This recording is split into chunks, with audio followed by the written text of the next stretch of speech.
Hey guys, this is Fia Ahmed. আজকে কথা বলবো গ্যান্সের একটি ওয়্যারলেস মাউস নিয়ে, যেটির মডেল হচ্ছে FLX3। এই মাউসটির বর্তমান বাজার মূল্য হচ্ছে ৩,০০০ টাকা। অফার প্রাইসে পেয়ে যাবেন ২,২৫০ টাকায়।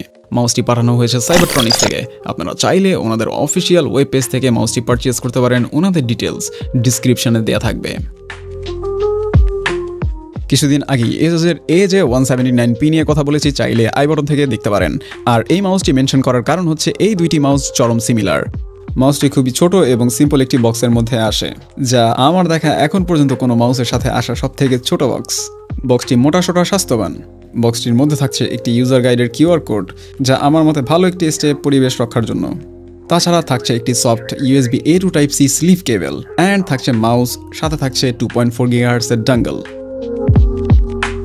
মাউসটি ডিউরেবল, বাট মাউসটির মধ্যে কিছুটা ক্ল্যাঙ্কি অ্যান্ড র্যাটলিং সাউন্ডের প্রেজেন্স রয়েছে, যা আনএক্সপেক্টেড।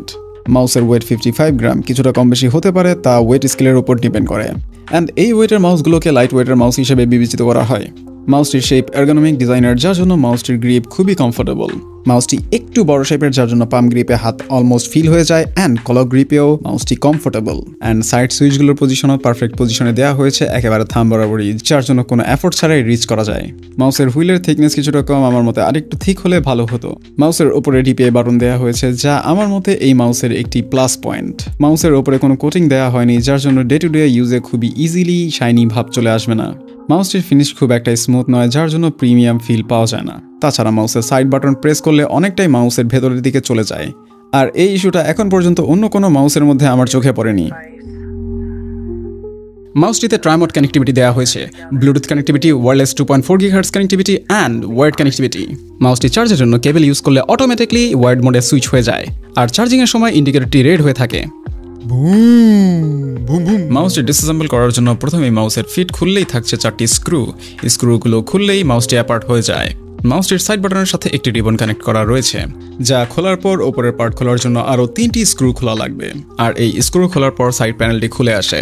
মাউসের প্রাইমারি সুইচগুলো একরকম এবং বাকি সুইচগুলো অন্যরকম। মাউসের প্রাইমারি সুইচগুলোতে ব্যবহার করা হয়েছে Huano blue shell pink dot transparent switch. মাউসের সুইচগুলো ক্রিস্পি, খুবই সামান্য পরিমাণ প্রি ট্রাভেল রয়েছে, যা মাউসে থাকা স্বাভাবিক। আর এই মাউসের বাকি সুইচগুলো হুয়ানো ব্ল্যাক সুইচ, যা তুলনামূলকভাবে গরিব সুইচ। আর এই সুইচগুলো লাইফ এক্সপ্যান্ড 80 মিলিয়ন ক্লিকস। সুইচগুলোর অ্যাকচুয়েশন ফোর্স 50 গ্রাম। মাউসের DPI পরিবর্তন করার জন্য ডেডিকেটেড একটি বাটন দেওয়া হয়েছে, যার পজিশন মাউসের উপরের দিকে। আর পার্সোনালি আমার এটি পছন্দ। DPI বাটনের পজিশন নিচে না দিয়ে উপরে দিলে কাজে আসে। তাছাড়া মাউসের পোলিং রেট পরিবর্তন করার জন্য নিচের দিকে আরও একটি ডেডিকেটেড বাটন দেওয়া হয়েছে, আর তার অপোজিটে দেওয়া হয়েছে power off on switch / mode switch. মাউসটিতে দেওয়া হয়েছে PAW3395 অপটিক্যাল সেন্সর, যা 50 থেকে 26,000 DPI পর্যন্ত সাপোর্ট করে।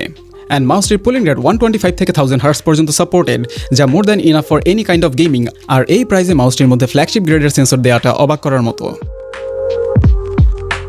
মাউসটিতে দেওয়া হয়েছে 300 mAh এর ব্যাটারি, যা দ্বারা ফুল চার্জে 52 আওয়ার্সের মতো ব্যাকআপ পাওয়া যেতে পারে।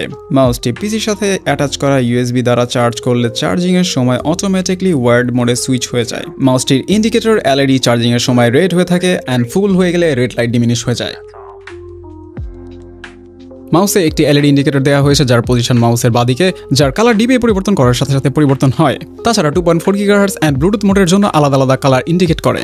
এই মাউসের একটি ডেডিকেটেড সফটওয়্যার রয়েছে, যা পিন কমেন্টে দেওয়া থাকবে না, তার কারণ সফটওয়্যারটি টোটালি বাকি, আর এই সফটওয়্যারটি ইনস্টল করার পরে মাউসের বাটনস কাজ করছিল না। দ্যাটস ওয়াই সফটওয়্যারটি ব্যবহার করা থেকে দূরে থাকাই বেটার। আর এই মাউসে যেহেতু DPI অ্যান্ড পোলিং রেট পরিবর্তন করার জন্য ডেডিকেটেড সুইচ রয়েছে, সেহেতু সফটওয়্যার ব্যবহার করার কোনো প্রয়োজন পড়বে না।